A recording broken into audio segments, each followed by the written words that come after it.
It's time, Fort Wayne. Your sports, your station. It's the Sports Rush with Brett Rump. Max Landis. Covering all the topics that hit a nerve here in the Summit City. Clark, 11 yards, touchdown. Only on 1380 The Fan and 100.9 FM. Now here's your host, Brett Rump. The greatest, most interesting, most important person of all time. You are incredible.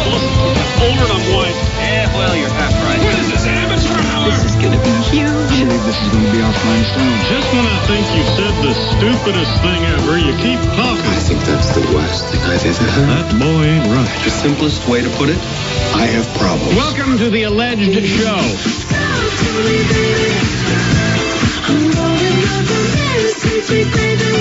Ready, set, go. Let's head home on a Thursday. It is the Sports Rush, your daily local sports fix, 4 to 6. I am Brett Rump, along with Adam Lundy. We've got you connected on the Parkview Sports Medicine text line at 260-447-8500. Another big show lined up today. We'll talk to Purdue Fort Wayne men's basketball coach Jon Coffman. It is the home stretch. Just 3 regular season games remaining, and then on to the postseason. We'll get kind of his take on the pulse of where the Mastodons are at as they head into a very big game at the Gates Center coming up tomorrow. It is also senior night, and we'll talk to Coach Coffman about the emotions surrounding a senior night and how do you try to funnel those emotions into a positive and not let them be a distraction. Jon Coffman joins us later this hour. Also, hour number 2, Morgan Olson from the Tin Caps front office staff. She'll join us to talk about the Tin Caps breakfast tomorrow morning. If you want to stop by and get some tickets, or if you want to get one of the VIP packages for meet and greets and all kinds of other benefits, you can go tomorrow morning to Parkview Field, and they'll have breakfast being served in the special suite area. So we'll talk to Morgan Olson about all of the opportunities that you've got to participate tomorrow morning with the Tin Caps. It's amazing. It is only, 6 or 7 weeks away. We're going to have Tin Caps baseball. It's right around the corner. We're almost to that transition period where we start slowly making our way out of basketball. We start getting our end-of-season tournaments in basketball, and we work our way into baseball in April. So, yeah, we're right around the corner. Of course, last year when the Mastodons ended up making it all the way to the championship game at the collegeinsider.com tournament, it was basically one to the other. I mean, it was like we were boom, boom. You get home from the tournament, and you got first pitch in an hour. Well, and then, of course, the Pacers advancing through the NBA playoffs. So a good portion of the postseason of the NBA last year was bumping up against Tin Caps baseball. Yeah, I mean, there's even a kind of viral clip of good friend of the show, John Nolan. He was calling 2 things at once. He was calling the Knicks taking on the Pacers in the playoffs, and he was calling the Tin Caps game at the same time. And there's a fun clip of that floating around out on the internet. Speaking of calling Tin Caps games, can't wait for fans and people that have not seen him during the hibernation of winter. Of course, Mike Maz. Oh, good old Mike. Saw him last weekend. Had not seen Maz in a while, the Wizard of Maz, and fans are going to be impressed. The man has dropped some weight.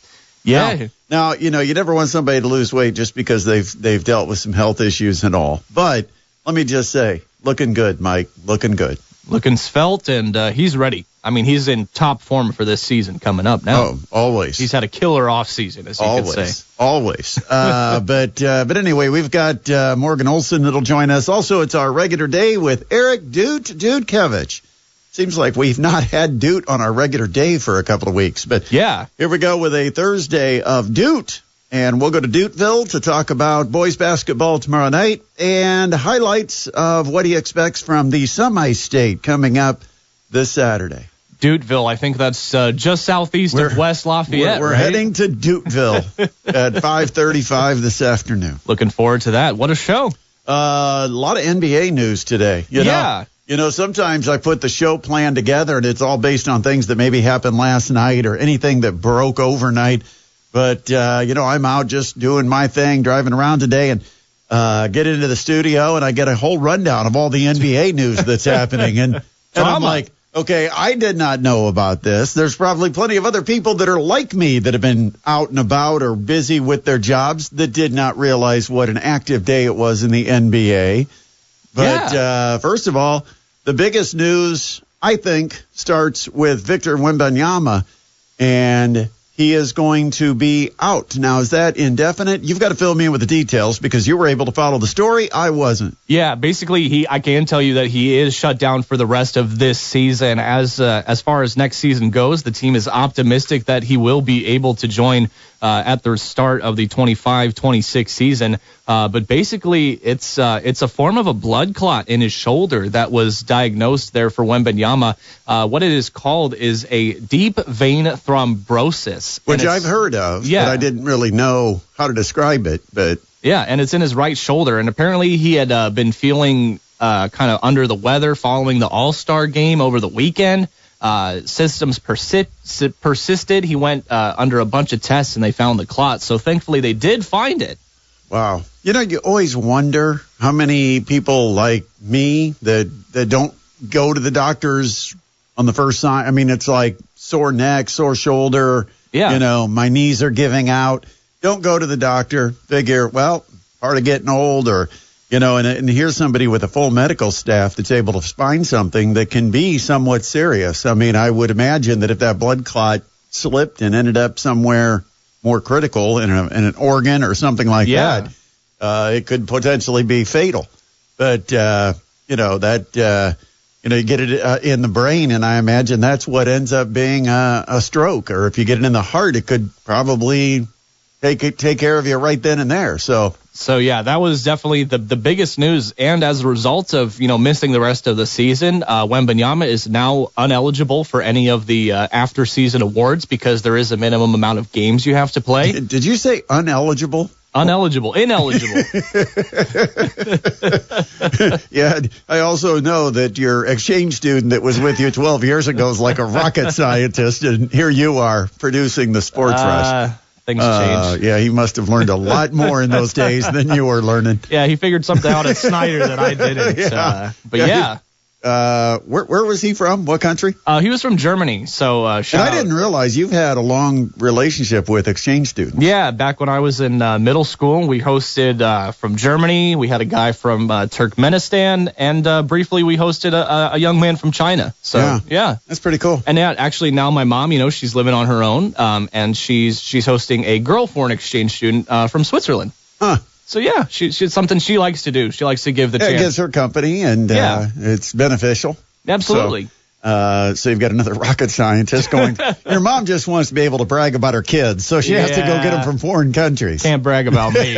Has to go get other ones. All right, so where were we? Wembanyama news? Not eligible now for Defensive Player of the Year. He was actually a minus 2,000 favorite across most betting markets to win Defensive Player of the Year. Whoa. What is that? Like you bet 10 and win 20 cents or something? Pretty much, I mean, that's like no payback whatsoever. Yeah. And then, but now the second favorite has made a big leap. Yeah, you could definitely call that a big leap. So Jaren Jackson Jr. of the Memphis Grizzlies, he was in second place, and he was plus 2,500 in second place, just putting that out there. After this news about Victor Wembanyama, he jumped up to minus 130. By the way, got a text. Yes. From the Wizard of Maz. Hey, Maz. Updated report. He has now lost 41 pounds. Let's go, Mike. Man, I was happy when I lost 20.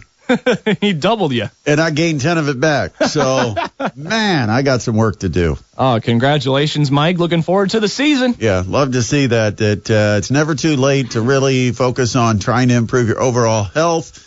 And, you know, and I mean, you know, it's not like Mike, you look at him and say, oh, you know, geez, what happened? He let himself go. You never think that with Mike. But yet then when they lose the weight, you think, boy, he really looks healthier than he did. Just, you know, it's just good for him. But anyway, congratulations to Maz. Yeah, thanks for listening as well. So that's just one of the NBA storylines. Yeah, we've got more. There's multiple. There's more. It's not just about Maz today. No, I mean, we can head up till Milwaukee, where Bobby Portis was suspended for 25 games for violating the league's anti-drug policy today. Now, this is what happened. He apparently thought he was taking a pain medication called Toradol. Somebody else accidentally, his assistant, gave him tramadol. So Toradol is a approved pain medication. Tramadol is a banned substance from this past spring. There was a mix-up. It says there was a prescription for the painkiller, which he mistakenly took from an assistant of his. It was, again, an honest mistake, but you're out. 25 games, you're going to lose about $2 million. Now, can he appeal that? Portis will not appeal the suspension, Bartelstein said. Wow. So, why would you not appeal if it was given to you by mistake? I don't know. Maybe there's just no way to prove it. Yeah, I got to wonder about the evidence that surrounds that. But so 25 games just about takes you through the end of the season, doesn't it? I mean, what do you have, 25, 30 games left? Yeah, I can tell you that he will be eligible to return on April 8th against the Minnesota Timberwolves with 4 games left in the regular season. Okay, and so that's story number 2. Yeah, that's and then story number 2. Now, if you want to pick story number 3, here's your option. Yeah, so we remember that trade that was rescinded between the Lakers and the Charlotte Hornets over center Mark Williams. It was because the Lakers failed. Williams is didn't pass the physical. Failed his physical. But a statement from Jeff Schwartz of Excel Sports Management, who is Mark Williams' agent. Quote, the overwhelming sentiment after conferring with multiple nationally recognized doctors is that the Los Angeles Lakers should not have failed Mark Williams on his physical. Mark was ready and able to play for them and should have been given that opportunity. So what is their recourse? Are they setting this up? Why are they continuing to have doctors evaluate him? Is there some type of a recourse they're looking at? I don't know what the end goal is for the Mark Williams camp. I don't know. I mean, he's not going to get the trade reinstated. No, I don't know if it's trying to paint the Lakers in a negative light, if they're perhaps pushing for a punishment for the Lakers for messing up the trade. I mean, he wouldn't have had a bigger contract. I don't know that there's money that's lost by not being traded. I can understand where you want to get paid off for playing in Charlotte, but yeah. Speaking of getting paid off, going back to Bobby Portis, like I said, he will lose $2.85 million with the 25-game suspension. Wow. So pretty amazing. A little bit of a fine there. Now that's again interesting facts surrounding that with someone that may have mixed up the exact.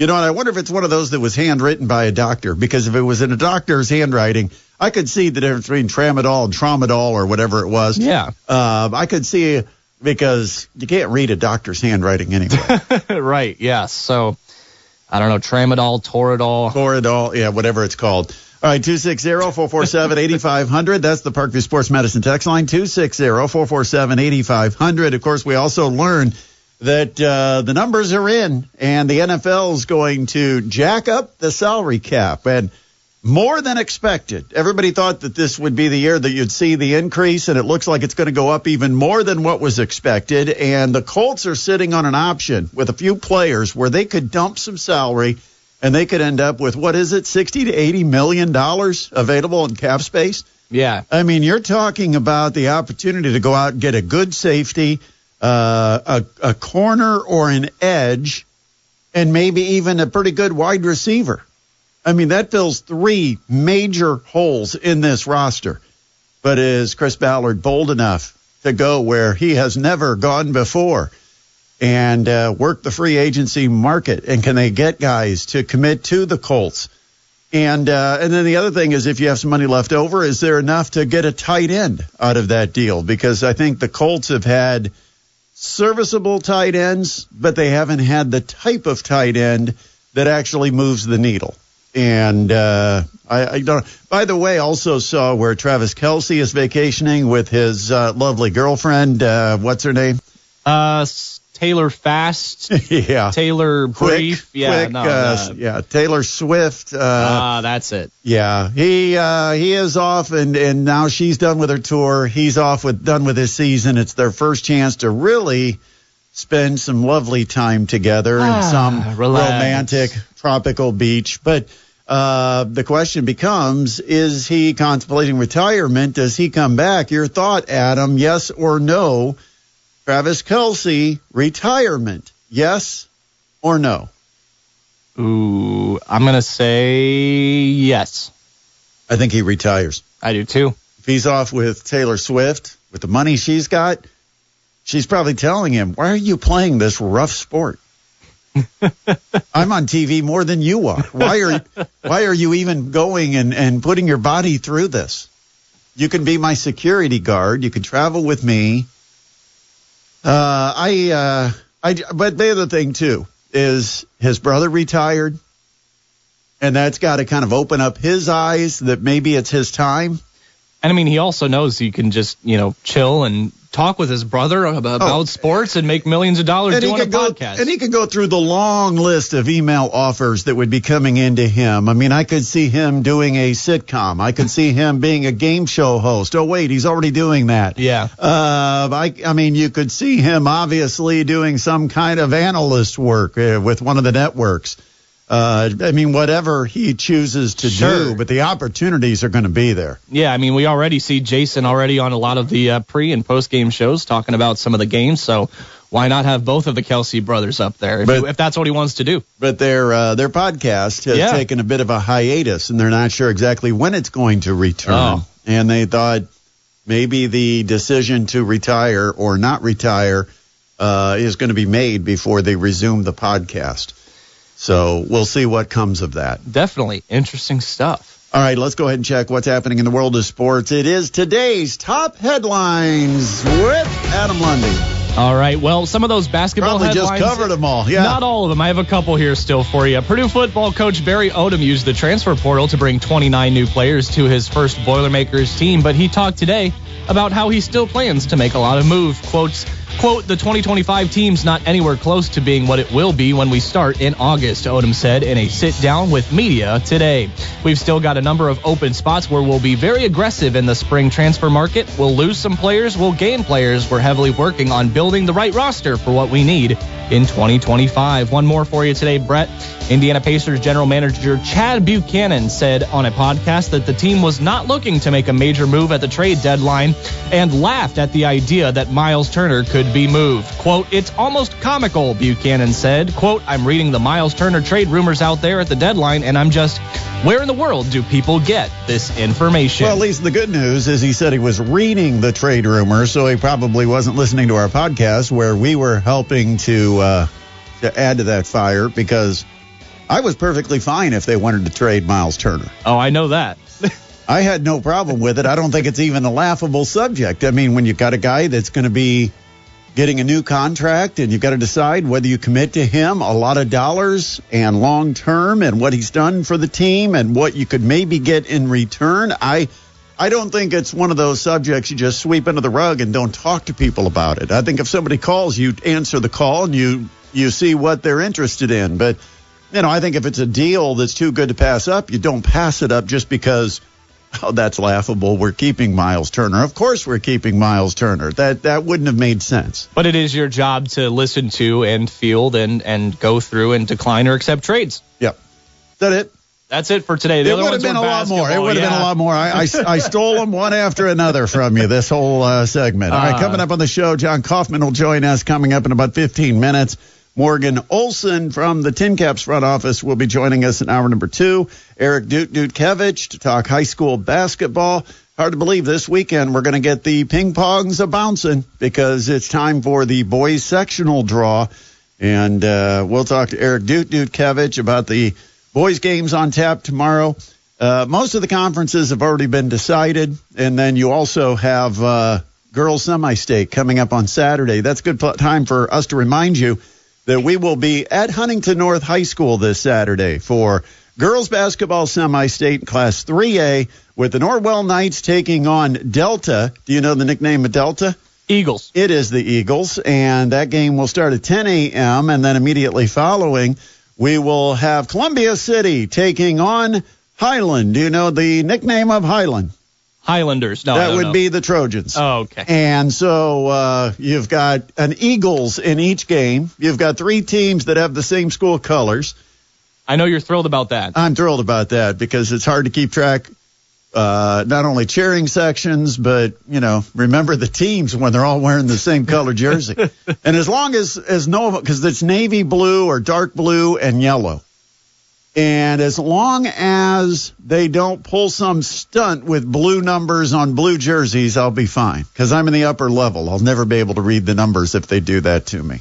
I think you'll be okay, but looking forward to your call this Saturday. Not often in basketball do you have to have a spotter that's radioing you who's got the ball. Yeah. I was going to say, I could be up there with binoculars, but I'm here in the studio. Yeah, I might have to use them. if they as long as they don't pull the color on color number combination. We've seen over the years the black on the purple. We've seen the blue on blue, red on red, black on black. I mean, we've seen everything possible with numbers. And I'm like, isn't the point of numbers to let the people that are sitting in the stands know who that player is? Yeah. So it really defeats the purpose, not just for broadcasters, but it defeats the purpose for the fans that buy a ticket if they get a program but can't tell whose number it is. Keep those numbers visible. Keep them bright. Keep them bold. Yeah. Yeah, they really should be like yellow on black, white on a very dark color. But I mean, I believe that not just because of me. I believe that because I think that's the point of numbers. There you go. Is to be able to identify players and allow fans a more consumer-friendly experience, which, it's not a fashion statement. No. Okay. Well, if you ask Indiana, it's not the runway. It's not the red carpet. The uniforms, they can look nice, but they also have to be practical. And practical number one is they've got to be able to read the numbers. Let's do a collaboration with fashion designer Fear of God and Adidas. And like you said, keep them bright, keep them bold. All right, we'll take a break. We're going to come back. What do we got? We've got a lot of college basketball on tap in our next segment. We'll talk about that next on the Sports Rush, 1380 The Fan and 100.9 FM. This is Purdue Fort Wayne men's basketball coach Jon Coffman, and you're listening to the Sports Rush with Brett Rump on 1380 The Fan and 100.9 FM. Go Dons. Should we just go ahead and play the hockey game tonight to determine if Canada becomes our 51st state? USA wins. Welcome to the Americas. If Canada wins, they can keep their independence. They can keep their oil or whatever it is that apparently we're after. I haven't followed it all that close. I just hear the stories and headlines. But, if you want to get all the details, you got to listen to another AM station here in town. Just so happens to be our sister station. But honest truth is it's going to be a war tonight with Canada versus USA. The championship of the, what did they call it? The Four Nations Face-Off. The Four Nations Face-Off. Yeah. Yeah, and it's been actually very successful for hockey as well as sports books. There's been reports that the Four Nations Face-Off games have outperformed average regular season NHL contests. We both kind of feel like Canada is primed to win this tonight. Yeah, and I mean, we're not trying to be unpatriotic. It's hockey, okay? Look at the history of hockey and look at, USA got them in the first game. It's going to be tough for USA to beat them twice. Yeah, definitely, especially that, like we said during the break, they're going to be coming in all honked off like those geese up there in Canada. They're going to be wanting to get the win on USA soil. But the geese don't want to be a state either? No, they're honked off too. State. They just went right back up to Canada now. But they're going to end up being called American geese if they show up in our country very long. The geese of America. The Canadian geese are now going to be known as American geese. The geese of America. Hey, we got a couple texts on the text line, 260-447-8500. We probably will get a few more now. Yeah, hey, why do you hate America? No. Somebody said our particular team's football jerseys were the worst. Do we want to call them out? Well, any team that we had in high school football that was wearing color on color for numbers on jerseys. And I think, when you start talking about black numbers on maroon jerseys. You know who you are. You know who you are. We'll leave it at that. A couple others. Somebody said the Colts need to draft Warren out of Penn State. That'll solve their tight end problem. Any thoughts? I mean, that's just kind of the consensus. I even tweeted before the Notre Dame Penn State game that Notre Dame fan or Indiana Colts fans, Indianapolis Colts fans might want to keep an eye on Warren because he could very well be one of the draft picks next year. And one more, somebody said that Purdue Fort Wayne's very own Rasheed Bello got a shout-out on national radio today during the show of another Horizon League coach, one Doug Gottlieb. Oh, really? Yeah. How cool. So somebody just texted in, is this a must-win for the Dons tomorrow? It's a very important game. Must wins only happen in the tournament. Yes. Okay, because at that point, you win, you advance, you lose, you're done, and you're out. And it's a one-bid league. It's about seeding, and all it will mean is the path might get a little tougher, but it doesn't mean that the season's over and there's no hope. I mean, I think this team's good enough to win 4 games in a row. But also it's a league that is tough enough that if you're not playing near your potential, you also could lose rather quickly in the tournament. And so, now on the women's side, I would be very disappointed if the women don't make it down to Indianapolis, because there's only 3 teams, I think, that have a legitimate shot at winning this thing on the women's side, and that's Green Bay, Cleveland State, and, of course, the Purdue Fort Wayne Mastodons. And if you do the math, they won't play each other until they get to Indianapolis. So I would be shocked if the women do not get to Indianapolis. And I can say that because none of the women are listening right now. They're all getting ready for a game tonight. Yeah, good luck to the women and their game tonight. They play in an hour and a half. They actually play, I think, a 6 o'clock tip tonight. Oh, early one. Yeah, so I know they're all occupied. But, no, tomorrow night is not a must-win for the Mastodons. All you're doing now over these last 3 games, trying to finalize your seeding and trying to step up to play the best basketball or be ready to play the best basketball when you get into March. It might involve rest. The Mastodons haven't played since, Saturday, when they played at Moon Township. So they've had Sunday, Monday, Tuesday, Wednesday, and Thursday off, 5 straight days full of rest. And then they play Oakland, but then they have another 5 days off. Saturday, Sunday, Monday, Tuesday, Wednesday, off days. They'll play next Thursday against Northern Kentucky. The nice thing is they've got those 2 games over a 2-week stretch where they don't travel. They're both home games. Yeah, that's definitely great. We've talked about how this team might be a little bit fatigued, so I think this schedule helps them a lot. Great chance to pick up some extra rest. So, no, I don't think it's a must-win. Now, the Mastodons, they have a very good chance to be in the top 4 if they can win the next 2 games. It might take 3, but the 3rd game is against Cleveland State. Right now, Cleveland State's slipping a bit. They've lost back-to-back, and, their grip on first place not nearly as firm as it was a couple of weeks ago. But no, the Mastodons are 1 game ahead of Oakland in the 5th spot, and if Oakland wins head-to-head, well, Oakland would have the tiebreaker over the Mastodons. But if you're in 6th, all it means is you get a home game for the first round and might have to play an extra game. But I think once you get down to Indianapolis, all things are even. So we'll see. We'll see what happens. I just don't like the 5th spot. No, you don't like it. And I'm still debating whether the 6th spot is better than the 5th spot. It's worth considering, yeah. Because you need to make it to Indianapolis. Your ticket to Indy, if you're the 5th seed, is to go on the road and beat a 4th seed. That's tough. So that is tough. We'll talk to Coach Coffman about it here after the break. Yep, we've got to get a break in because we're going to have Coach Coffman joining us. On the other side, this is the Sports Rush on 1380 The Fan and 100.9 FM. Coming up in our next hour, we talk TinCast baseball with a special breakfast tomorrow morning. Morgan Olson will join us at 5:20, and then it's high school basketball, boys and girls, with the boys draw coming up this Sunday, and still some regular season games to take care of. We'll talk to Eric Jutkevich from Parkview Sports Medicine coming up at 5:35. Right now we want to talk about tomorrow's special festivities. It is Mastodons basketball at the Gates Center, not at the Coliseum. I know a number of fans that really prefer going to games when they can get to Gates because they just like the convenience of it. They like the free parking, the cheaper concessions. They just love that atmosphere of going on campus to watch the basketball game. And so tomorrow is the night. We don't want anyone to miss it. And joining us to talk about it is Coach Coffman, Jon Coffman joining us. And Coach, road trip last weekend to Youngstown and to Moon Township, and unfortunately it didn't go the Dons' way. What were your takeaways from the road trip last week?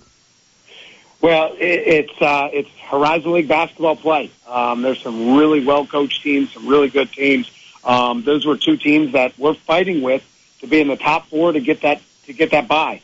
We went into the weekend in lone possession of second place and then walked out of the weekend with those two losses in fifth. And so we got 3 games left, and it's critical. I still remember when we won the league in 22, we went into that last weekend of the year, and we could have finished first or fifth and ended up finishing first. So that's the same deal it is again this year. So we've got to take care of business. I thought our guys played some really good basketball, minus the second half at Youngstown.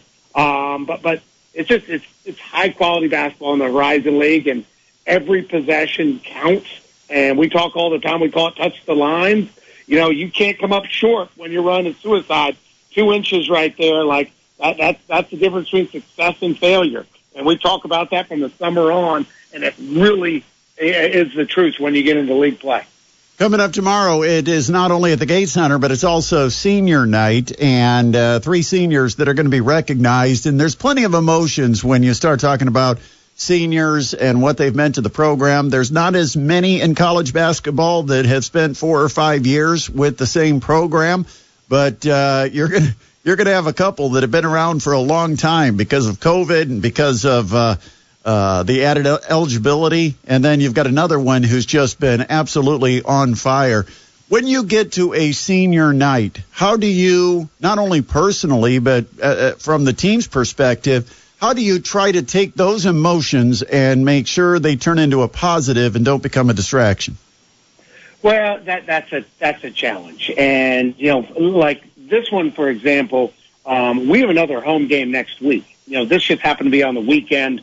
Q's from Virginia, Rashid's from Chicago, and Johnny is from Memphis. And so giving their families an opportunity to attach it to a weekend, to be able to make the trip and come here, that was what was critical for it. We got a ton of basketball left. And so it's hard not to get sentimental. But at the same time, I think some of that sentimentality, like it drums up some appreciation. Because a lot of times you go through the course of your career, you go through basketball, and you start to expect things, and so to get coming into your tournament and the end of your season, and it is a long season. I mean, these guys, they've been practicing since June, and I mean really going from 10 weeks in the summer. I'm on practice. I think it was 92 on my practice plan, and that's just from I guess it's September 23rd when we started official practice. So it's a lot of basketball. And so to bring that appreciation back of, hey, man, like this is something special. And my parents are here. They get to be a part of this. It's pretty cool. It's kind of interesting with college basketball now because it has become almost a year-round activity, and there used to be all the drama with getting practice started sometime in mid-October and the season started in mid-November. Now these guys show up on campus and things get started right away in June, and it's a long season. And I'm just wondering, as a coach, how have you evolved with when you push the buttons or when you back off? Is there a set plan? Do you have to just play it by ear? How do you know how to, because nobody can go 100% all the time over an 8 or 9 month season. There's no perfect answer for that. Every team's a little bit different, and you got to play each team a little bit differently. And I feel like I've made some mistakes. I think in 2023 we had 5 of the top 6 scorers returning from that 22 championship team, and they were older, and so I probably took a little bit too easy on them that summer. Thinking about health and mindset and not pushing too early on those guys, and I don't think we got as good as we could have been that year. And I turned around the next year when we had a brand new starting 5 due to the graduation of that other crew. Some guys that were here like Q and Johnny, and then some newcomers coming in like Rashid and Jalen, and we absolutely attacked it. And I mean hard, physically hard in the summer, and that turned into gold. We won 23 games last year with a new starting five, a ton of new faces. And so we duplicated that this year. And so I don't think you really know until the end of the year how it all plays out. And even then, you don't know. I mean, it's like a ball bounces one way or the other, and it could be a win or a loss. I mean, you look at, we beat Wright State 120-113 in double overtime, and they had us beat multiple times. And then we go on the road early in the league season. We lose to Detroit and Northern Kentucky at the buzzer, and played really, really good basketball. They just made more plays than us, and it was one more play. We lost by 2 possessions there. So it's really tough to judge all that. But I got a group that's very, very mature with their mindset, and they act like pros every day. And the biggest part of it is because of these 3 seniors. All right, and that's not a knock on other guys that have followed suit, but Rashid Bello, in my 26 years of coaching, is probably the best pro I've ever been around, with how he takes care of his body, with it being an everyday guy. He reminds me of Max Landis, where I used to have to cut practice short because he's going so hard. And I'm like, man, I don't want him to get injured. He is absolutely relentless on both sides of the ball. And then, Quentin Morton Robertson, he's battled some injuries this year, but other than one non-D1, hasn't missed a game, has fought through a ton of pain to be able to play with these guys.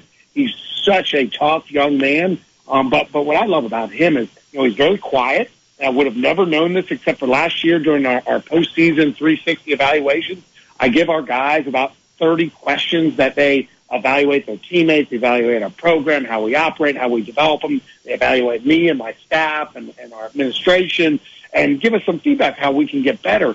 And 14 teammates last year, and a couple of them didn't return, and they were even saying this about Q. 14 teammates said he was the most impactful player on our roster last year. And this is somebody who's not necessarily commanding crowds and projecting voice. He's a little bit more, quieter. And then you have Johnny, the last one. Johnny's been with us 5 years now. Q was with us for 4. Johnny's been with us for 5 years. I still remember when he checked in during COVID, and we said, hey, welcome to college, young man. Go sit in your dorm room for 14 days. We'll see you in 2 weeks before we can start, doing our basketball stuff. It was wild. And he's, won a championship. He's connected generations of guys. It's awesome what he's done. Unfortunately, his body, has had some knee stuff down the stretch of the season, isn't playing quite as much as he did early in his career, but he's taken on. He wants to be a coach. He's coaching our bigs every media timeout. He's on the scout team. He's dominating that group. And when you have a guy like that who's gone from, basically our 6th man on that championship, our first big off the bench, and I guess Deontay was the 6th man of the year, so 7th man or first big off the bench, playing a ton of minutes to where his body just won't let him do that now. And yet he is so happy, so engaged, appreciates what he's doing. It's a different role. And when you have guys that may be a little pouty because, they got 20 minutes instead of their typical 26 minutes, and they come in with some cross-eyed at what's going on, they can look over at Johnny, who's clapping and pumping his fist, and it really gets them into a better spot. 18-10 on the season, 11-6 right now in conference play, 11-1 at home this year so far for the Mastodons. We got to talk about the top 2, Jalen Jackson and Rashid Bello. Now, you talked a little bit about Rashid and what he does for the program, but Jalen Jackson and Rashid Bello, their biggest competition for Player of the Year might actually be each other. No doubt. And we got to keep winning to make that happen. These last 3 games are going to be huge for those individual accolades. And, we also have another young man with C.J. Hadnot, who's in the runnings, probably the top candidate for 6th man of the year.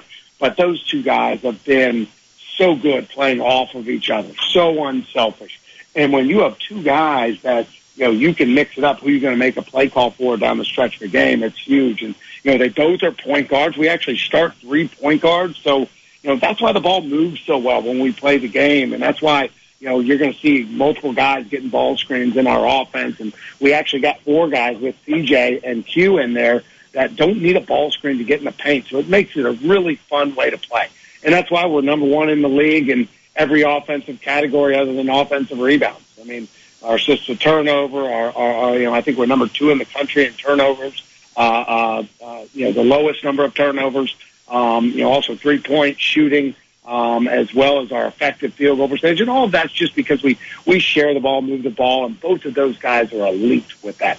But Jalen has been phenomenal, getting to the paint, drawing fouls, been uber efficient, shooting over 50% from the floor from 2, and just he's just such a high quality young man that is so engaging on our team, and that's how Rasheed is too. And so when you have your best players that are absolute pros with how they operate, how they treat others, how they operate in our community, on our campus, like, it makes my job really, really fun. Of course, sports psychology, a big part of all athletics now. And one thing about the Mastodons this year is they haven't let one loss become 2 losses. They've been a pretty good bounce-back team after getting beaten. In fact, the 2 games that you just lost, it's first time all year that you've lost back-to-back games. How do you avoid that becoming 3 in a row against Oakland tomorrow night?